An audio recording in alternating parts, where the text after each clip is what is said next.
The desert around Albuquerque has always held a silence that feels older than time. In the early morning hours, when the wind still sleeps and the stars hover like ancient witnesses, the New Mexico landscape seems almost eternal, an expanse of stone and dawn that has seen civilizations rise and vanish. But in the shadow of that vast serenity, the mid-20th century brought something entirely new, the hum of engines built not for creation, but for the possibility of annihilation. The year was 1957, the height of an age intoxicated by its own power. Across America, the post-war dream glowed neon and confident. Suburbia swelling, televisions flickering in living rooms, highways curling over open country. Yet beneath that prosperity moved a quieter current of unease. The Cold War had become a contest of nerves, and the frontier was no longer measured by land or ocean, but by the invisible boundaries of destruction. Science had given mankind the keys to its own ending, and those keys were carried on the wings of bombers that never slept.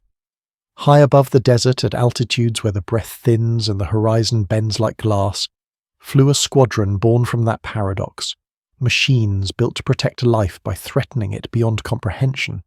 Among them, the mighty Convair B-36 Peacemaker. It was the largest bomber ever constructed, a giant of aluminum and iron whose 6 roaring propellers and 4 jet engines could keep it aloft for days. Its crew of young men, barely out of their 20s, lived between 2 worlds, one filled with the mechanics of flight, the other with the weight of secrets that could never be spoken. Each mission began the same way, checklists whispered under red lights, boots tracking across metal grates, the scent of hydraulic fluid and tobacco swirling together. The airmen moved through ritual with quiet precision, knowing that any mistake, however small, could bend time itself toward catastrophe. Their cargo was not merely explosive, it was apocalyptic. Deep within the bomb bay, as silent as a heart waiting to beat, rested a hydrogen bomb rated at 15 megatons, nearly 1,000 times the force that erased Hiroshima. Its codename changed with each flight, its purpose never revealed beyond the phrase readiness test. To the men who carried it, readiness meant trust, in the chain of command, in their instruments, in the laws of chance. They practiced for wars that everyone prayed would never come, circling through day and night until vigilance itself became routine. From the ground, these silver giants appeared serene, slow-moving clouds of metal crossing the American sky. But inside, the noise was relentless, the responsibility suffocating. Every switch, every vibration, every tremor of turbulence carried the same question, whispered through every Cold War cockpit. What if something goes wrong? That question haunted no one more than Lieutenant Colonel Richard W. Meyer, commander of one such training mission on a cold day in May 1957. His orders appeared simple: a standard maneuver test to evaluate operational endurance near Kirtland Air Force Base, southeast of Albuquerque. Clear skies, moderate winds, altitude 20,000 feet. Another routine flight in a decade defined by routines designed to guard the unimaginable. Yet on that day, within the calm of precision and protocol, fate began a slow descent of its own. No alarms, no enemy, only the low rhythmic growl of engines and the murmuring chatter of headsets. Then, the jolt. Sudden, brief, almost insignificant.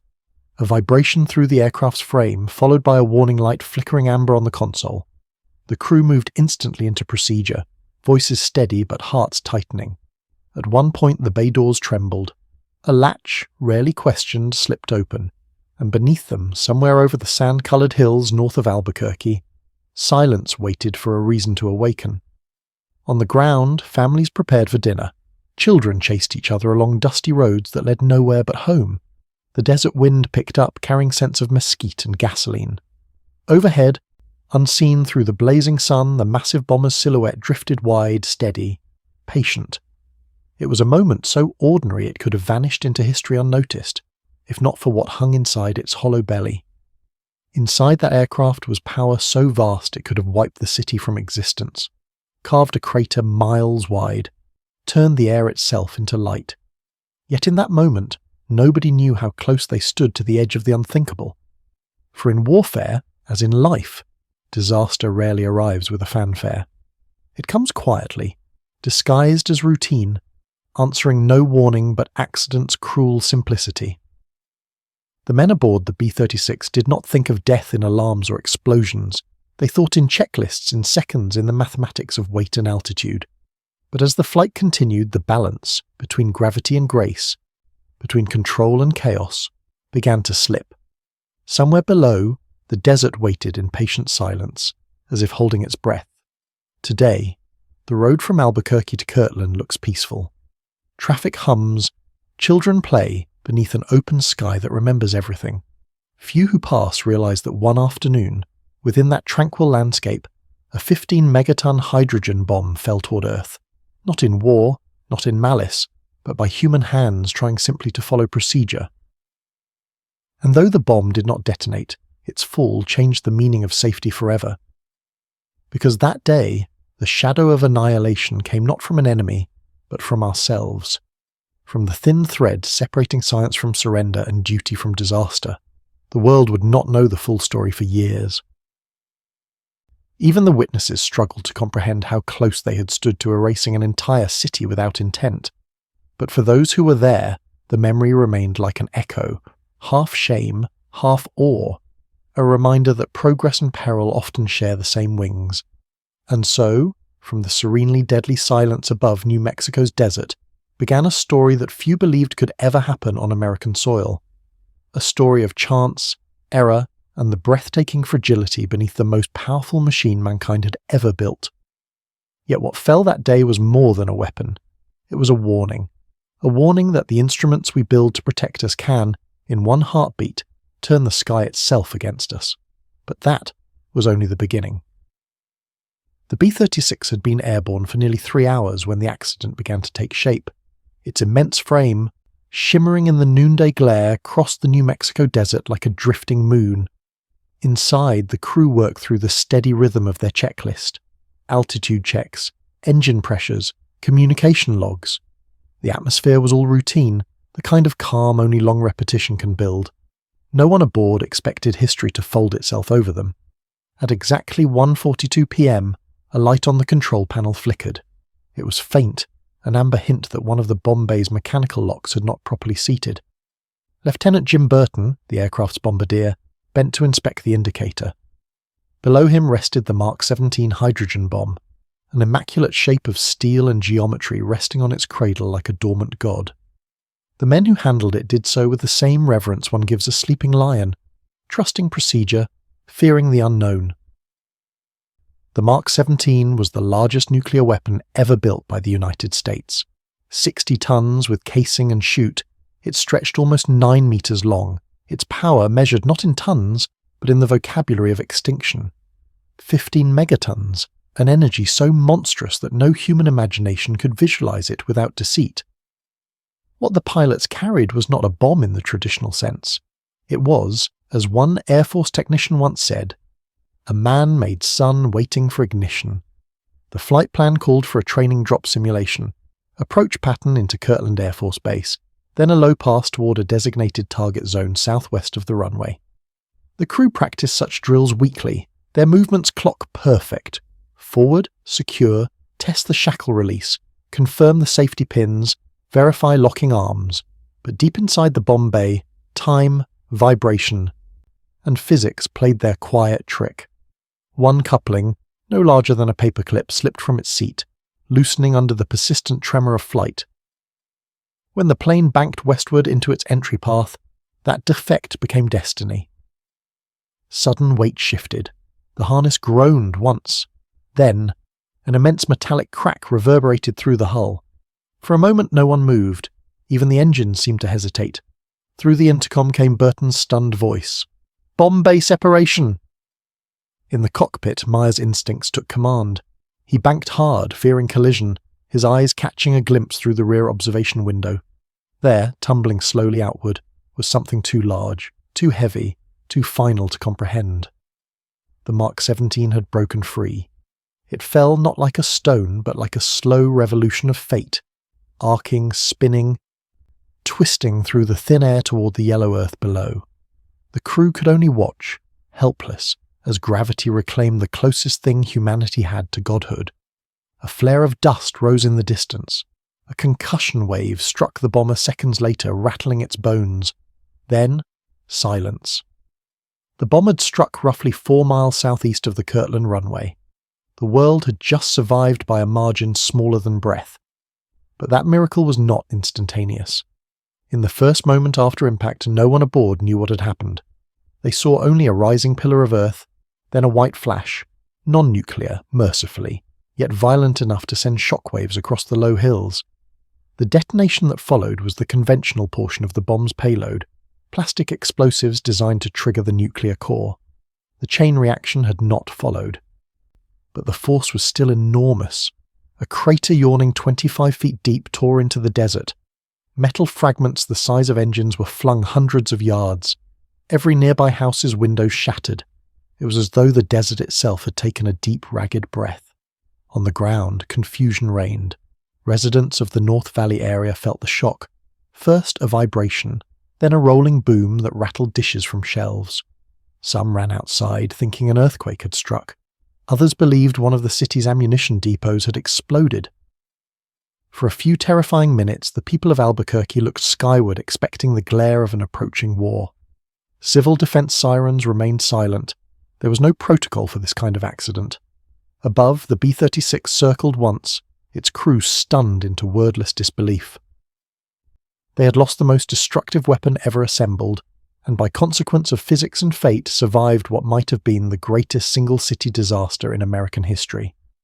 Immediately the pilot radioed Kirtland Tower. "We've had a separation. Repeat, we've had a release." There was a pause on the line, longer than it should have been. Ground officers asked only one question back: armed or safe? Meyer's answer hung brittle in the static: unarmed, God willing. Within minutes, convoys sped from Kirtland, trucks festooned with security police, radiation engineers, fire crews. They found the crater still smoking, the sand fused into glass at the edges. Debris littered the sagebrush for nearly a half-mile. A single parachute designed to steady the release during a test drop had deployed automatically, wrapping itself around a mesquite shrub like a white flag. Its serenity mocked the devastation below. Survey teams fanned out with Geiger counters, expecting readings that would mean the end of Albuquerque. To their astonishment, the dials barely quivered. The nuclear capsule, a subassembly containing the plutonium core, had not been on board. As per safety protocol, it was transported separately and loaded only in wartime. Their relief came heavy, trembling, and guilt-stained. News of the accident was hidden under layers of classification. Officially, the event never existed. Local papers received vague explanations of a practice explosive accidentally released.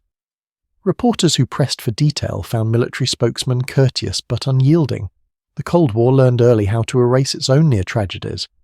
Even most of the crew were ordered to silence, their debriefings sealed under threat of court-martial. Families were told little. The desert wind carried memory better than bureaucracy ever did. Yet men remember what they fear. Inside the base, whispers spread like the echo of an aftershock.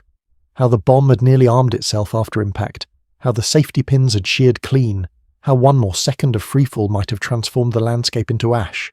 No one could say for certain. The technical reports spoke in numbers and diagrams, indifferent to horror. But among the enlisted airmen, a new superstition took root, an unspoken ritual of prayer before every flight. A glance toward the distant crater whenever they taxied for takeoff. They called it the hole that swallowed fate. Colonel Meyer never fully escaped the memory. In later years, friends said he grew quieter, dwelling less on strategy and more on precaution. He wrote privately to his superiors, pleading for stricter maintenance and new release locking technology. Some of those suggestions reached the design offices of future bombers. Others vanished beneath layers of secrecy. He retired before the accident was publicly acknowledged. When the story finally emerged decades later, his name appeared in footnotes, part of the machinery of miracle. For the people of Albuquerque, the truth came slowly, in fragments coaxed from declassified documents in the late 20th century. By then the city had grown over the memory, highways expanded, suburbs risen above the sand. Yet somewhere on private land south of the old base, the crater remained. Grass and rain had softened it into an oval depression, barely discernible except from the air. Those who found it said the ground still felt different, denser, as if compressed by an invisible hand. What makes this event linger is not simply the near disaster, but the mirror it holds to its time. The Cold War demanded omnipotence from ordinary men. It asked them to cradle weapons capable of erasing civilization, yet treat them as tools of peace. The B-36 accident stripped that illusion bare. It revealed how little stands between vigilance and calamity, how accidents, not intentions, so often determine the arc of history. The bomb that fell outside Albuquerque was technically harmless, but conceptually, it exposed humanity's most terrifying secret, that we are always one misstep away from ending ourselves. As the investigation concluded, officials described the incident as an unfortunate mechanical failure. The phrasing was precise, bloodless. It made no mention of the crew's trembling hands, or the civilian families who clutched each other as the shockwave rolled across their houses. It said nothing of how the desert sky, once calm and infinite, had momentarily reflected the blinding face of human error. Official language cannot carry that weight. Only memory can. For decades afterward, other accidents would follow, over the Carolinas, over Greenland, in the icy waters off Spain. Each time, distance and luck intervened, reminding the world that safety is often proof of mercy rather than mastery. The B-36 near Albuquerque was simply the first warning whispered into the American heartland, that the frontier between command and chaos is drawn not in treaties, but in the hands of those who follow checklists in dimly lit cockpits. And perhaps that is why this single moment, buried in secrecy for so long, still resonates beyond its narrow coordinates on the map. Because in that fall, from 30,000 feet to the edge of catastrophe, lay a story of arrogance humbled, of progress confronted by its own reflection. The desert kept its silence, but its message was inscribed deep into the conscience of a generation. Nowhere, not even home skies, is immune from the weight of the weapons we create. In the wake of the accident, Kirtland's personnel repaired the crater and resumed operations. Planes rose again, carrying new bombs, new codes, new certainties. The human pattern endured, the confident repetition of progress. Yet somewhere in that desert wind, faint but endless, lingers the echo of a falling object that could have erased a city. And in that echo rests a question we have asked since, the same one that haunted every crew of the nuclear age. If a moment's silence could have changed everything, what have we truly learned from hearing it? Because sometimes history's greatest explosions are the ones that never happened. In the dust of New Mexico, the bomb did not end the world, but it revealed how fragile the world had always been. The crater south of Albuquerque has long since vanished beneath the desert's slow patience.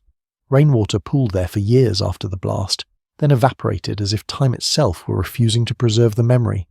Now, it is only a shadow in the soil, a faint hollow where sagebrush grows crooked, where the earth still feels heavier than it should. Most who drive past see nothing, yet for those who know the story, that patch of land remains sacred and frightening. It marks the day humanity almost turned its own country to dust. In the decades since, technology has leaped forward at astonishing speed. Satellites circle the globe, submarines glide through black depths carrying payloads that could end empires, and cyberspace hums with invisible arsenals. We have built new frontiers of power, each one promising control but whispering danger.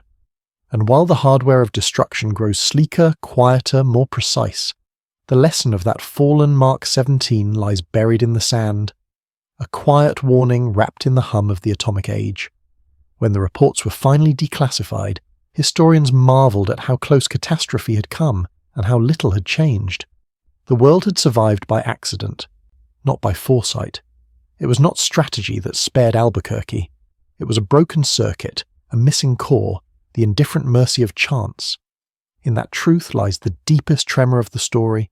For all our calculations, the line between existence and erasure is drawn thinner than a hair, lighter than a latch slipping open at 20,000 feet. For the men aboard the B-36, life never fully returned to normal. They walked through the rest of their days carrying the echo of that afternoon, a moment stretched across their ribs like scar tissue. One of them, decades later, when asked how it felt to drop a nuclear bomb on his own homeland, paused and answered quietly, "Like waking up and realizing you've been sleepwalking with a torch through your own house. That sentence holds more gravity than all the technical documents ever written about the incident. The B-36 itself disappeared into history soon after. Its monstrous frame was retired, its engines silenced, scrapped in yards where steel was melted into smaller, safer uses. But its story marked a turning point, not in warfare, but in conscience. It revealed what the Cold War truly meant. Not enemy against enemy, but humanity against its own reflection. The bomb over New Mexico never exploded, yet it illuminated the most dangerous geography of all, the terrain of our own ambition. And still, we forget. Each generation inherits the same uneasy faith in its machines. Each generation believes control is permanent. Satellites, drones, algorithms, they promise precision, restraint, civility.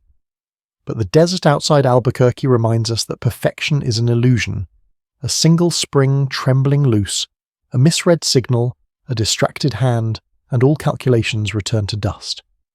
The B-36 accident is not just a story of 1957. It is the constant backdrop of modern life. Wherever power grows, chance waits in quiet parallel. For the families who lived through that day, the physical scare passed quickly. Broken windows were replaced, the tremors forgotten. But the silence afterwards settled strangely. They had looked up at the blue sky and realized it could betray them without warning, that safety is often just ignorance untested. Years later, some of them would hold photographs of that crater, children standing at its rim, the ground fractured behind them, and wonder how close they had truly come to disappearing.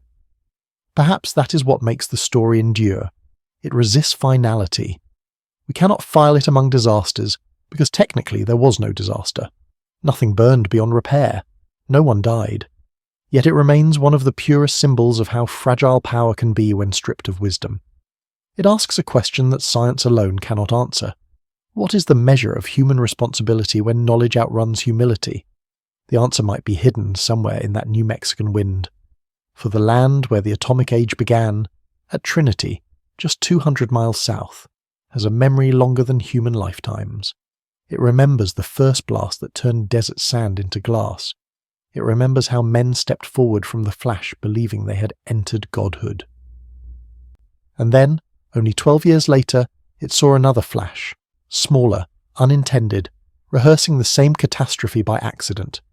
History may keep moving forward, but the desert remains, measuring our progress against our restraint. If one could stand there now, at dusk, as the sun dyes red against the sandier mountains, the air hums with a strange kind of stillness. The wind threads through the mesquite. Distant aircraft carve pale trails through evening light. Somewhere above, contrails fade where the B-36 once flew, invisible but eternal in motion. Each streak across the sky is both triumph and warning, the light of invention intertwined with the darkness of possibility. The bomb never detonated. The city lived. Children grew up under peaceful moonlight instead of radioactive dawn. But the incident left behind a quiet inheritance, an understanding that the most catastrophic events may be the ones that do not happen, yet should never be forgotten. Because it is within near disaster that the soul of progress reveals itself, equal parts wonder and hubris, foresight and blindness. Today, when we discuss artificial intelligence, climate weapons, or automated control systems capable of judging life and death in an instant, we echo that same shadow the B-36 cast over the desert 70 years ago. The technologies have changed. The moral question has not. Human hands still build the engines. Human hearts still decide when to trust them. So the next time we gaze up at the quiet sky over New Mexico, we might imagine, just for a moment, that great silver aircraft banking in sunlight, the object of unimaginable power slipping from its hold.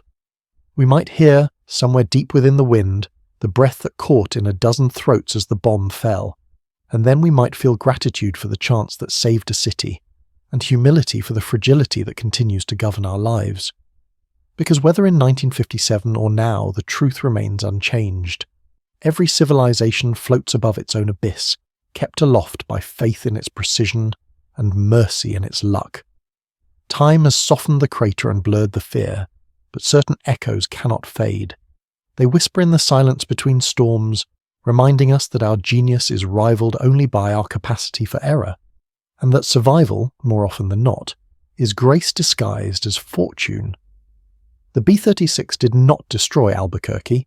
Instead, it left behind an invisible monument, a reminder that the line between safety and silence is written not in steel or circuitry, but in our choices.